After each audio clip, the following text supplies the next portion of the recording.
प्रिय छात्र छात्राओं, कल हमने एकांकी विषय पर चर्चा शुरू की थी।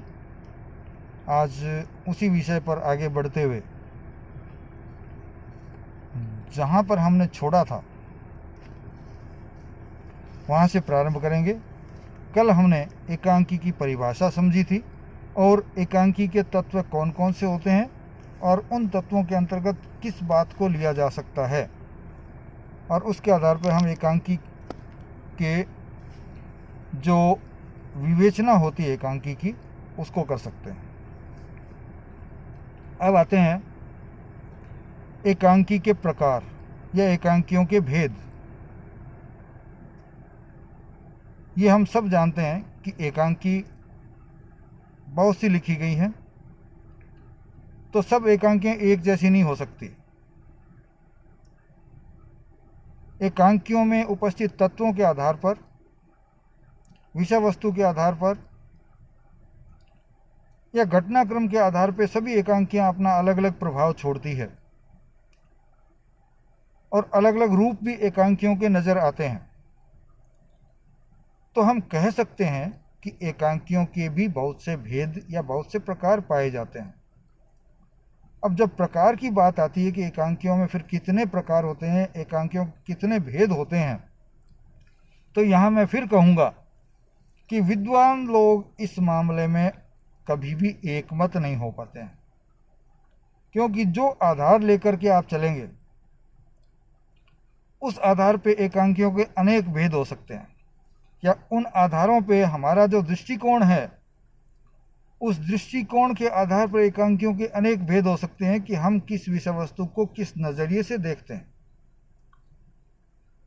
तो यहाँ भी एकांकियों के भेदों पर एकमतता नहीं है, लेकिन हम चूंकि विद्यार्थी हैं और हमें हर चीज़ को स्पष्ट रूप से जानना और समझना है, तो हम एकांकियों को दो आधारों पर विभक्त करेंगे। उनके भेद हम दो आधारों पर बनाएंगे। पहला आधार लेंगे हम उन एकांकियों में लिए गए विषय को, और दूसरा आधार हम लेंगे उस एकांकी में लिए गए या उस एकांकी को बनाते समय लेखक ने किस रचना पद्धति का प्रयोग किया है। तो सबसे पहले हम एकांकियों का जो विभेदीकरण है वो विषय के आधार पर, अर्थात कैसा विषय लिया गया है, कौन सा विषय लिया गया है, उसके आधार पर एकांकियों के लगभग 7-8 भेद हम कर सकते हैं। इससे अधिक भी कर सकते हैं, लेकिन मुख्य मुख्य 7-8 भेद होते हैं, उन्हीं पर हम विचार करेंगे। तो हम सबसे पहले ये देखते हैं कि कितने भेद हो सकते हैं। तो मैं सबसे पहले उन भेदों का नाम लूँगा। पहला भेद है सामाजिक एकांकी। दूसरा भेद हो सकता है राजनीतिक एकांकी। तीसरा है ऐतिहासिक एकांकी। चौथा है चारित्रिक एकांकी। पांचवा है व्यंग्यात्मक एकांकी। छठा हम ले सकते हैं समस्या मूलक एकांकी। और सातवां है हास्य प्रधान एकांकी। और आठवां है विचार प्रधान एकांकी। यहाँ मैंने 8 प्रकार की एकांकियाँ आपको बताई है। इनमें कुछ लोग व्यंग्यात्मक, हास्य और व्यंग्य प्रधान एकांकी दोनों को एक कर देते हैं। यहाँ हमने दोनों को अलग अलग लिया है, और संक्षेप में हास्य में और व्यंग्य में थोड़ा सा कहाँ अंतर आता है वो हम थोड़ा सा देखने की कोशिश जब इनको पढ़ेंगे तो उसके अंतर्गत लेंगे। तो सबसे पहले सामाजिक एकांकियों के अंतर्गत आते हैं। सामाजिक एकांकियाँ वो एकांकियाँ होती है जो उस समय के समाज की स्थिति को प्रकट करती हैं। समाज की स्थिति कैसी भी हो सकती है, समाज का किसी भी हिस्से को उसको लेकर के एकांकी लिखी जाती है। समाज का प्रभाव उस पर रहता है, व्यक्ति का प्रभाव भी उस पर होता है, लेकिन समाज और व्यक्ति को जोड़ते हुए एकांकियाँ चलती है। दूसरा है राजनीतिक एकांकी। राजनीतिक एकांकियों में जो विषय वस्तु ली जाती है वो राजनीति से जुड़ी होती है। अब राजनीति से जुड़े होने का मतलब ये नहीं है कि यहाँ लेखक कोई राजनीति की बातें करता हो, नहीं, बल्कि उस समय की राजनीति के फलस्वरूप समाज पर क्या प्रभाव पड़ रहा है, समाज किस दिशा में जा रहा है, नेतृत्व किस तरह का मिल रहा है, उन सब को इसमें स्पष्ट करते हुए अपनी बात को रखता है। और यदि कोई दुष्प्रभाव उस समय विशेष की राजनीति का हो रहा है तो उस दुष्प्रभाव को और उसके राजनीतिक कारणों को भी प्रत्यक्ष और अप्रत्यक्ष तौर पर एकांकीकार उसमें शामिल करता है। तीसरा है ऐतिहासिक एकांकियाँ। इन एकांकियों में पृष्ठभूमि इतिहास की रहती है। इसमें ऐसे विषय शामिल किए जाते हैं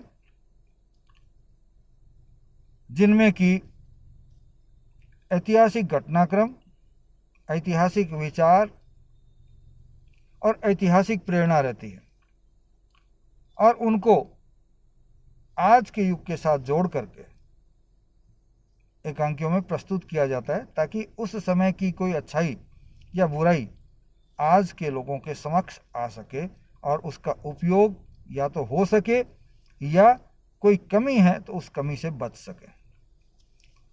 चौथी जो है वो है चारित्रिक एकांकी। इस तरह की एकांकियों में चरित्र विशेष लिया जाता है। इसमें कोई मनगढ़ंत पात्र भी हो सकता है, जैसा चरित्र लेखक या रचनाकार रखना चाहता है। कोई ऐतिहासिक व्यक्ति का चरित्र भी हो सकता है, कोई पौराणिक व्यक्ति का चरित्र भी हो सकता है, या उस समय विशेष का बहुप्रसिद्ध हमारा महापुरुष जो रहा हो उनका चरित्र भी हो सकता है। तो इसमें मुख्य ध्यान व्यक्ति के चरित्र पर रहता है या व्यक्तियों के चरित्र पर रहता है। पांचवी जो चीज है वो है, पांचवी जो एकांकी का भेद है वो है व्यंग्यात्मक एकांकी। इस तरह की एकांकियों में व्यंग्य के माध्यम से किसी भी विषय को आगे बढ़ाते हैं, जिसके कारण कि वो विषय व्यक्ति के हृदय में चुभता हुआ उसको उस समस्या की तरफ ले जा सके और उस समस्या से निजात भी दिला सके। तो यहाँ किसी भी बात को बड़ी चुटीली ढंग से, जो कि हल्की हल्की एक चुभन भी दे सके, इस तरीके से कही जाती है। तो ऐसी एकांकियाँ व्यंग्यात्मक एकांकियाँ कहती हैं, जो कि इस युग में लिखी भी गई थी। फिर है समस्या मूलक एकांकी। समस्या मूलक एकांकी, तो समस्या मूलक एकांकी वो एकांकियाँ हैं जो समस्या विशेष को, वैसे तो समाज है, व्यक्ति है, तो बिना समस्या के तो कोई न तो समाज है न कोई व्यक्ति है, लेकिन वो एकांकियाँ जो उन व्यक्तियों के, उस समाज के, जो उस समय उनके समस्याएं समक्ष में उपस्थित रही हैं, उन समस्याओं को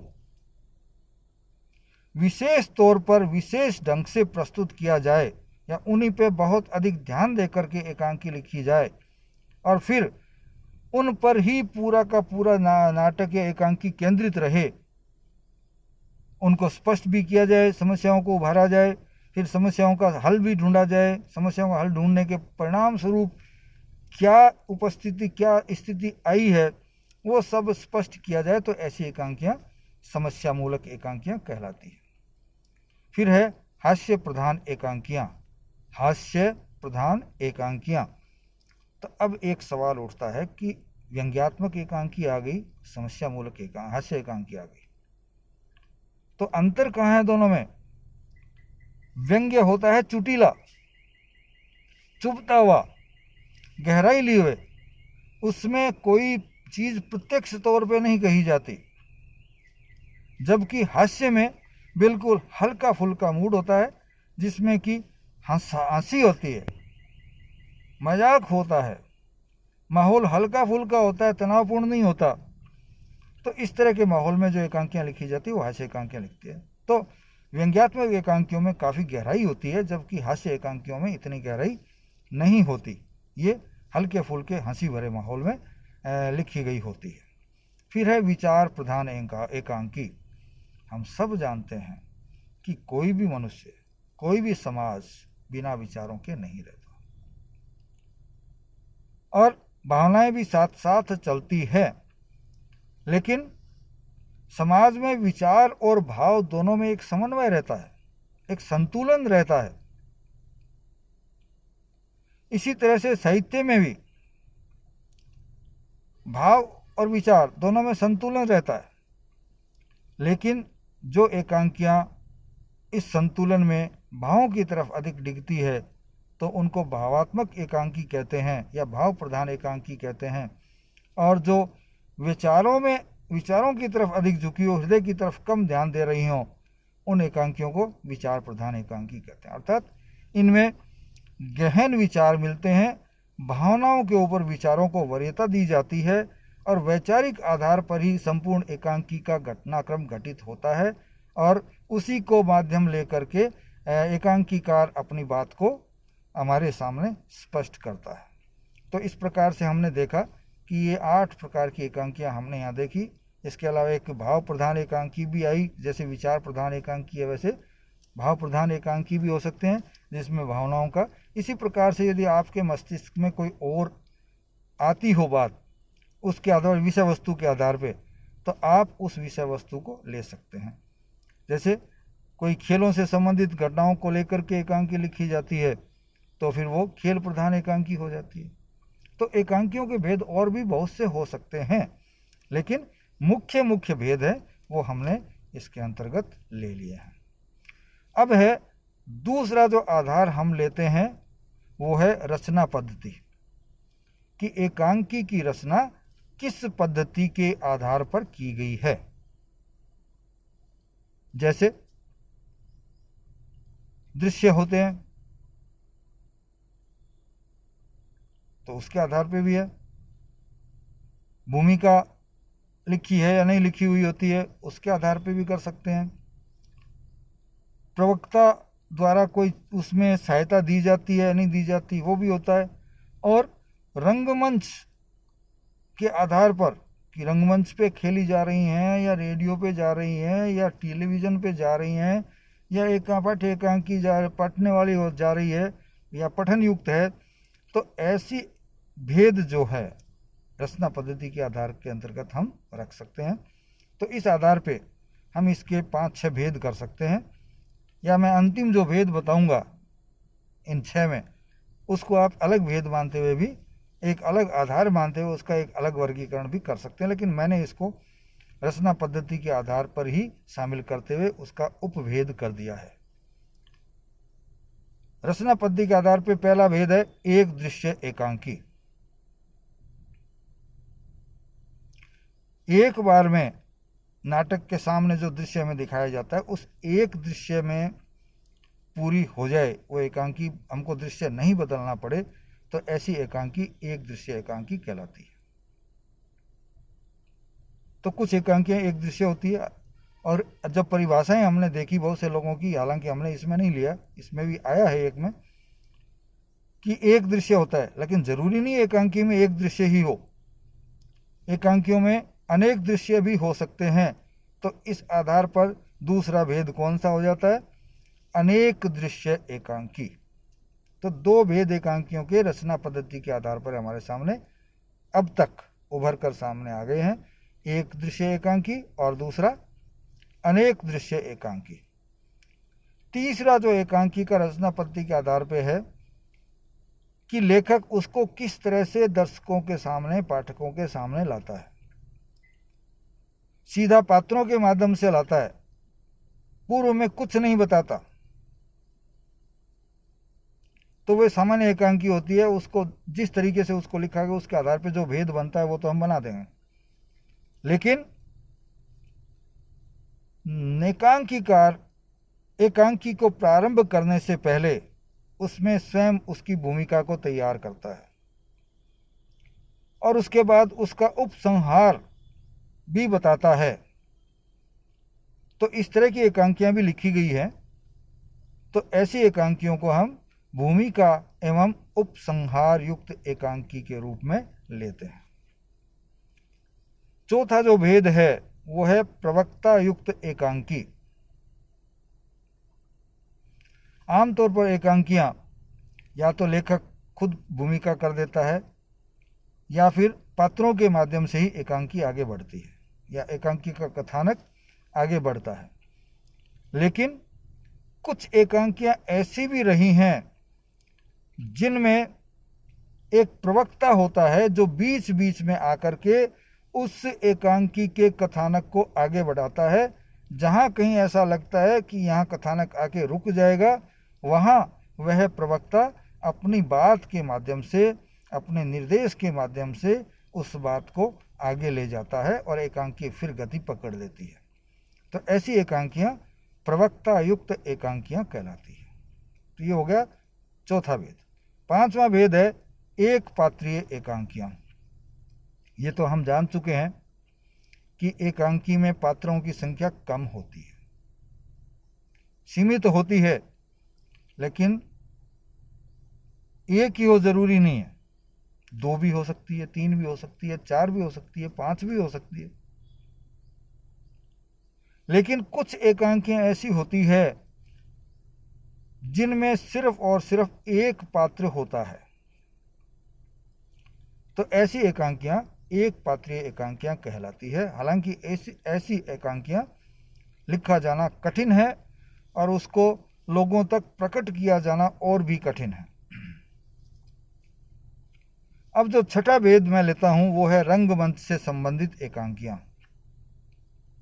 इसको हम ये भी कह सकते हैं कि रंगमंच से संबंधित एकांकियों के भेद, अर्थात किस तरह का रंगमंच काम में लेते हैं, काम में लेते भी हैं या नहीं लेते। यदि नहीं लेते हैं तो उस एकांकी को प्रकट करने के लिए लेखक ने क्या किया, उन सब के आधार पे एकांकियों के भेद यहाँ हम उपभेद के अंतर्गत लेते हैं। रंगमंच से संबंधित जो एकांकियों के भेद हैं उनमें पहला है रंग एकांकी, दूसरा है रेडियो एकांकी जिसे हम रूपक के नाम से भी जानते हैं, रेडियो रूपक के नाम से भी जानते हैं। तीसरा जो भेद आया है वो है टीवी एकांकी, टेलीविजन या दूरदर्शन एकांकी, जो आजकल अधिकांशतः आप देख रहे हो सीरियल के रूप में आपके घरों में आप तक पहुंच रहे हैं। चौथा है पाठ्य एकांकी, पाठ्य एकांकी। तो इस तरह से रंगमंच काम में लिया गया है या नहीं लिया गया, यदि रंगमंच नहीं लिया गया है तो किस तरह का कोई साधन काम में लिया गया है, उस साधन के आधार पर एकांकियों के चार भेद किए गए हैं। रंग एकांकियां मतलब ऐसी एकांकियां जो कि रंगमंच पर मंचित की जाती हैं या की जा सके, ऐसी एकांकियां रंगमंच एकांकियां कहलाती है या रंग एकांकी कहलाती है। दूसरा है रेडियो एकांकी या रेडियो रूपक। ये ध्वनि आधारित एकांकियां होती है, क्योंकि रेडियो में दृश्य नहीं होता, रेडियो में सिर्फ श्रव्य होता है। तो श्रव्य के आधार पर परिस्थितियों को प्रकट करने के लिए कुछ विशेष चीज़ों की आवश्यकता होती है, यंत्रों की आवश्यकता होती है।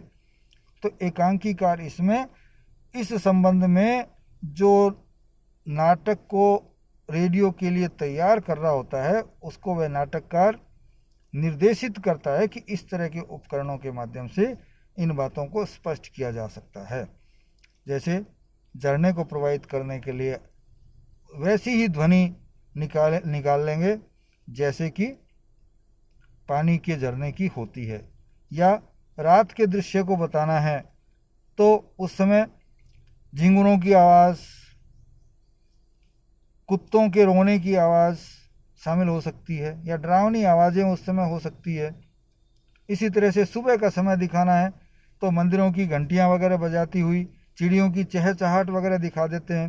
तो इस तरह से ध्वनि के माध्यम से प्रभाव उत्पन्न किया जाता है और उससे वह रेडियो रूपक काफ़ी रोचक हो जाता है और श्रोताओं को ये पता लग जाता है कि इस समय जो एकांकी चल रही है वो कैसे वातावरण में चल रही है। फिर तीसरा है टीवी एकांकी ये रंगमंच एकांकी का ही एक रूप है। बस फर्क इतना है, रंगमंच पे सब कुछ आपको सामने प्रत्यक्ष तय पात्र करता है, अभिनेता करता है, जबकि टेलीविज़न में जो एकांकियाँ आती है उसमें अभिनेता के पास अवसर अधिक होते हैं। यदि कोई दृश्य अच्छा नहीं बन पा रहा है या सीधे तौर पर नहीं किया जा रहा है तो कैमरे के प्रभाव के माध्यम से उसको दिखाया जा सकता है।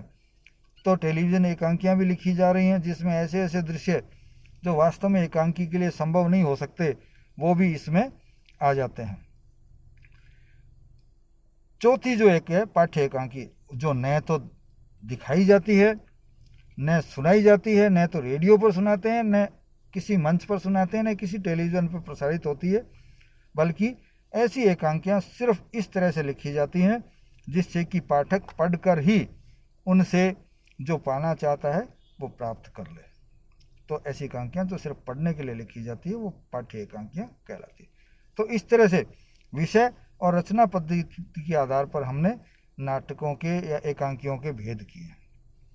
अब आते हैं, हमने चूंकि नाटक और एकांकियाँ दोनों देख लिया, तो इन दोनों में अंतर क्या है। जब हमने नाटक के बारे में जान लिया, हमने एकांकी के बारे में जान लिया, तो इन दोनों में अंतर क्या हो सकता है वो हमें स्पष्ट करना होगा। एक सीधा सा अंतर है, वो तो स्पष्ट दिखाई देता है, नाटक बड़ा होता है और एकांकी छोटी होती है। और उसी के आधार पे अन्य कई अंतर जो हो सकते हैं वो हम उनका अध्ययन करते हुए चलेंगे। पहली चीज, चूंकि नाटक आकार में बड़ा होता है तो उसमें जीवन की सर्वांगीण स्थितियों को विविधता के साथ चित्रित करता है। नाटक जीवन की सर्वांगीण स्थितियों को, अर्थात बहुत सी स्थितियों को विविधताओं के साथ चित्रित करता है, जबकि एकांकी जो है वो जीवन के एक पक्ष को ही सघन प्रस्ताव के साथ प्रस्तुत करती है। तो देखिए, समझ जीवन को या जीवन के एक बहुत बड़े हिस्से को जो लेकर चलती है वो नाटक, और जो जीवन का एक हिस्सा है बहुत छोटे हिस्से को लेकर के चलती है वो होती है एकांकी। ये पहला अंतर है। दूसरा अंतर, नाटक में कथानक का विस्तार होता है, अर्थात कथानक बड़ा होता है नाटक में, जबकि एकांकी में कथानक का विस्तार बहुत अधिक नहीं होता है। वो अपनी सीमाओं के भीतर ही रहता है, समय की और क्षेत्र की सभी सीमाएं उसकी होती है, उसके अंतर्गत ही वो रहती है। अर्थात एकांकी छोटी होती है और नाटक बड़ा होता है। फिर है कि विकास किस तरह से होता है, उसके आधार पर भी थोड़ा भेद कर लिया जाता है। जैसे तीसरा अंतर हम ले सकते हैं, नाटक का विकास कार्यावस्थाओं, अर्थ प्रकृतियों और संधियों से संगठित होकर गाय की पूंछ की तरह होता है। अब गौर करिए, गाय की पूंछ किस तरह की होती है। हम में से ज़्यादातर ग्रामीण क्षेत्र के लोग हैं तो निश्चित रूप से देखते होंगे कि गाय की पूंछ कैसी होती है, अर्थात लगभग एक जैसी स्थिति में शुरू में थोड़ा सा चौड़ी होती है, तो कहानी का कथानक शुरुआत में काफ़ी प्रभाव डालने वाला होता है, फिर लगभग स्थिर एक जैसी स्थिति में जाती है और अंत में विस्तार थोड़ा सा लेती है और फिर अचानक ही समाप्त हो जाती है। तो इस तरह से नाटक का विकास हम जानते हैं कि स्थिर अवस्थाओं को रखते हुए अवस्थाओं में कम गति के साथ आगे बढ़ता है, जबकि एकांकी में कथानक मंद गति से प्रारंभ तो होता है लेकिन आगे तीव्र गति से बढ़ता है। एकांकी में कथानक मंद गति से खुलकर तीव्र गति से आगे बढ़ता है तथा चरम सीमा पर पहुंचकर समाप्त हो जाता है। तो यहाँ ये अंतर हो गया कि तेजी से, वहाँ तो कथानक लंबा और एक जैसी अवस्था में चलता है, बहुत ज़्यादा उतार चढ़ाव नहीं आता, जबकि एकांकी में चरम सीमा पे जल्दी पहुंचता है, ऊंचाइयों की तरफ जाता है, फिर नीचे जल्दी भी आ जाता है। चौथा जो अंतर हम ले सकते हैं वो है पात्र और प्रासंगिक घटनाओं से संबंधित। नाटक में पात्रों की संख्या भी अधिक होती है और उसमें प्रासंगिक घटनाएं भी काफ़ी उपस्थित रह सकती हैं। प्रासंगिक घटनाएं किसे कहेंगे? जो मूल जो घटना है, मूल जो कहानी है, मूल जो कथानक है, उसको आगे बढ़ाने में जो प्रसंग के तौर पे उसको सहयोग करती हैं, वो कहानियाँ प्रासंगिक कहानियाँ, प्रासंगिक कथाएं कहलाती हैं। तो नाटक में चूंकि उसमें विस्तार होता है तो पात्र भी अधिक मिलेंगे और प्रासंगिक घटनाओं के लिए भी उसमें स्थान होगा, जबकि एकांकी में पात्रों की संख्या सीमित अर्थात कम होती है और प्रासंगिक घटनाएं भी नहीं के बराबर होती है, या ये मान लीजिए कि प्रासंगिक घटनाएं होती ही नहीं हैं। ये हो गया हमारा एक अंतर। इसके बाद अगला अंतर है कि नाटक में विस्तार मिलता है, अर्थात नाटक में विस्तृत किंतु एकांकी में सीमित क्षेत्र में गहराई होती है। नाटक की और एकांकी की गहराई में भी निश्चित रूप से अंतर मिलेगा, क्योंकि एकांकी एक छोटे क्षेत्र को लेकर चलती है और नाटक एक बहुत बड़े क्षेत्र को लेकर के चलता है, तो निश्चित रूप से इनकी गहराई में भी अंतर मिलेगा। एक अंतर और आता है कि नाटक में आंतरिक एवं बाहरी संघर्ष को पर्याप्त स्थान दिया जाता है। हम जानते हैं जीवन में संघर्ष होता है, जीवन संघर्षमय है, तो फिर लोगों ने यह भी कहा कि संघर्ष भी दो प्रकार का होता है। आंतरिक संघर्ष जो व्यक्ति के मन के भीतर चलता है, और बाहरी संघर्ष जो व्यक्ति के शरीर के बाहर चलता है, समाज में चलता है। तो नाटक में आंतरिक और बाहरी संघर्षों को पर्याप्त स्थान दिया जाता है, जबकि एकांकी में संघर्षों को सीमित रखा जाता है और उनमें मार्मिकता अधिक भरी जाती है, अर्थात अधिक प्रभावी तरीके से, क्योंकि जगह कम है तो कम समय में अधिक प्रभाव डाल सके, ऐसी मार्मिकता भी एकांकियों में दी जाती है, जबकि नाटकों में इस तरह की अवस्था नहीं होती। उनमें बाहरी और आंतरिक संघर्षों को पर्याप्त स्थान दिया जाता है, ऐसा हमने देखा है। एक और अंतर इन दोनों में हो सकता है, नाटक में संदेश, उपदेश एवं आदर्श स्थापना की एक प्रवृत्ति रहती है।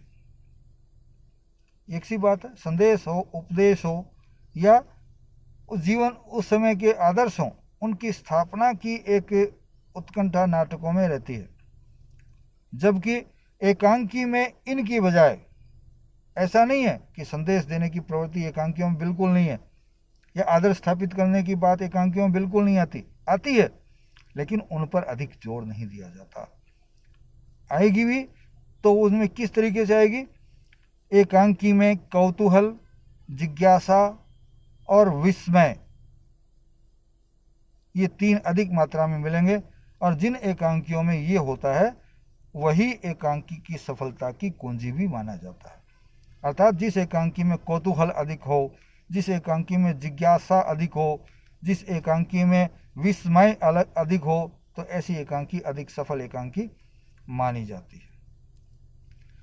अब आते हैं, एक और अंतर है कि नाटक में कथोपकथन ज़्यादा चुस्त नहीं होता, कसावपूर्ण नहीं होता और सूत्रात्मक भी नहीं होता, क्योंकि उसको विस्तार के लिए जगह है, जबकि एकांकी में कथानक चुस्त होता है, कसाव से भरा होता है, बहुत कसा होता है और सूत्रात्मक होता है, अर्थात बातों को सूत्रों के रूप में कहा जाता है ताकि विस्तार न ले बातें।